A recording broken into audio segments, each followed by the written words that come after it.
ఆ వంటానికి రానే రాడా? ఇంకేం వస్తాడు? నీ దెబ్బకి తట్టుకోలేక అటు నుంచి అంటే పారిపోయి ఉంటాడు. పొమ్మా.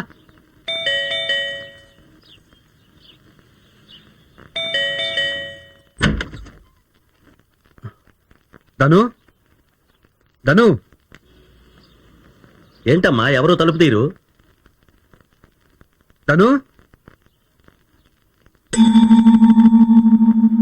ఎక్కడికి వెళ్ళి ఉంటుంది?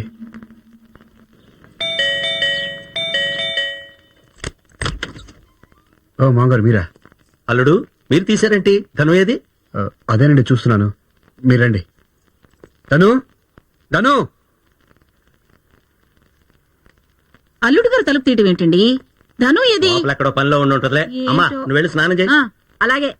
ధను,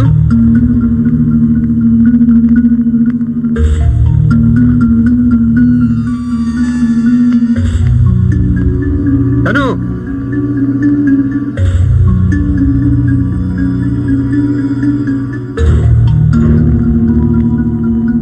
ధను, ధను,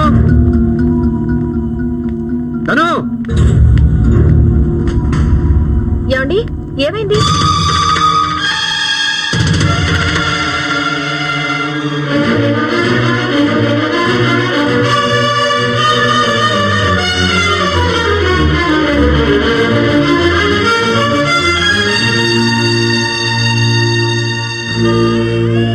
రాజు, నేను నీ స్నేహితురాలైనందుకు సంతోషాన్ని ఇవ్వాలి గాని నీకున్న సంతోషాన్ని పోగొట్టకూడదు. భాను చాలా మంచిది, తెలివైంది. అనుమానానికి తావిచ్చేది ఏది భార్యాభర్తల మధ్య ఉండకూడదని ఆలోచించిందంటే అది నీ మీదున్న ప్రేమ. తన కళ్ళ కంటున్న కాపురాన్ని గాజులా చూసుకుంటుందని అర్థం.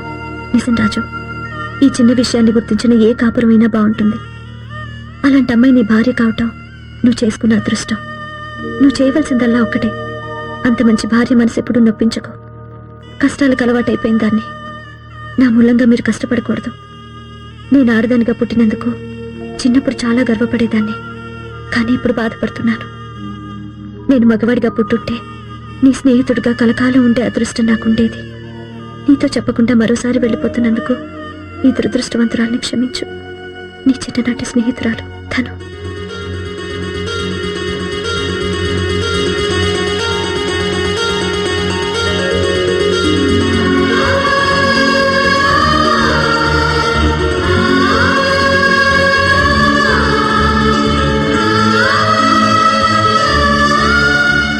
క్షమించండి.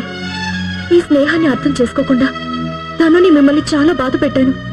ధను అనాథగా బ్రతకూడదు, మన ఇంట్లోనే ఉంటుంది. పదండి వెతుకుదాం.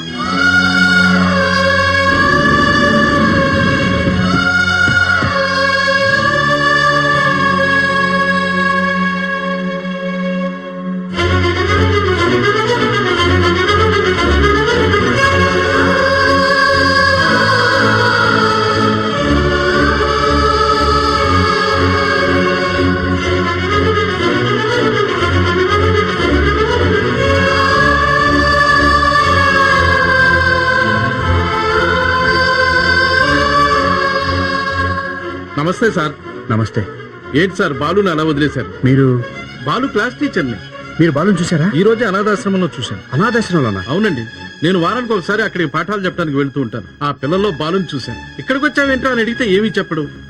పాపం వాడిని చూస్తే చాలా బాధ కలిగిందండి. అనాథాశ్రమం ఎక్కడ ఉందండి?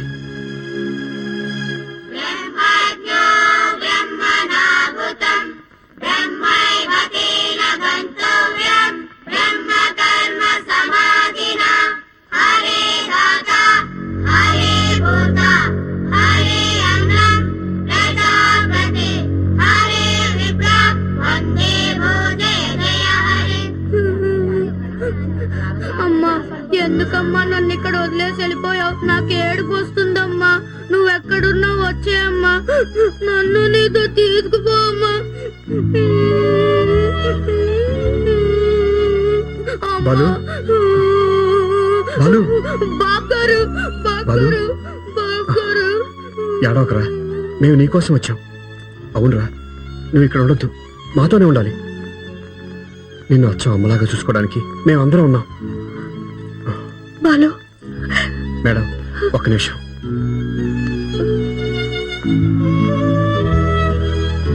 ఈ లెటర్ ని బాబు జేబులో పెట్టి ఇక్కడే వదిలి వెళ్ళింది వాళ్ళమ్మ. ఇది చదివి అర్థం చేసుకుని బాబుని ఇక్కడ చేర్చుకున్నాం. నా బిడ్డ నాతో పాటు కష్టాలు పట్టడం ఇష్టం లేక వీడికింత అన్నం పెట్టి చదువు చెప్పిస్తారనే నమ్మకంతో మీ ఆశ్రమంలో వదిలిపెట్టి వెళ్ళిపోతున్నాను. వీడు అనాథ కాదు. వీడి కోసం కష్టపడి రాత్రి పగలు పనిచేసి నేను నెల నెలా డబ్బు పంపిస్తానని కూడా రాసింది. ఇంకా వాడి కోసం, వాడి భవిష్యత్తు కోసం బిడ్డను దగ్గరుండి పెంచుకోలేని నా అసమర్థతకి మన్నించి దయచేసి విని మీ ఆశ్రమంలో ఉంచుకోండి. రేపు వీళ్ళమ్మొచ్చి నా బిడ్డ ఏడి అని అడిగితే నేనేం సమాధానం చెప్పాలి? మీకు ఆ భయం అక్కర్లేదు మేడం. బాలు వాళ్ళమ్మ మా ఇంట్లోనే ఉండేవాళ్ళు. బాలు బుద్ధిగా చదువుకునేవాడు. మేమింకా చదివించుకుంటాం. ఇన్నాళ్ళు ఈ తల్లి బిడ్డలు పడ్డ కష్టాలు చాలు. బాలు కోసం వాళ్ళమ్మ ఎప్పుడొచ్చినా సరే మాకు తెలియచేయండి.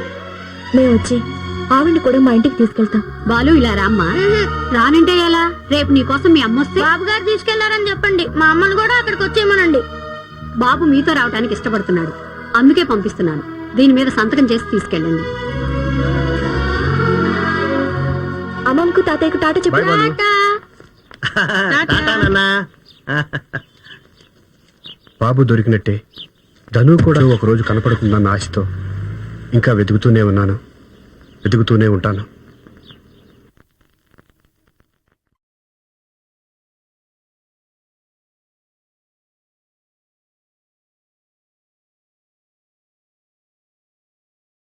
ఏంటి సార్ ఫస్ట్ ఇంటర్వ్యూనా టెన్షన్ పడుతున్నారు? కాదండి, 20 ఇంటర్వ్యూ. 20 అయినా కూడా ఫస్ట్ ఇంటర్వ్యూలో టెన్షన్ పడుతున్నారా? ఫస్ట్ ఇంటర్వ్యూకి టెన్షన్ పడలేదండి. ఏ తప్పకుండా ఉద్యోగం వస్తుందని నమ్మకం ఉంది. ఇప్పుడు వస్తుందో రాదో అని టెన్షన్. వచ్చేస్తుందేమోనని టెన్షన్. పెర్వర్షన్ అండి, పెర్వర్షన్. ఎందుకంటే ఉద్యోగం కోసం తిరిగి తిరిగి చిరాకు వచ్చి ఇలా మాట్లాడుతున్నాను. సారీ, ఏమనుకోవద్దు. పర్వాలేదు. ఇక్కడ రాజెవరండి? నేనండి. రండి పిలుస్తున్నారు.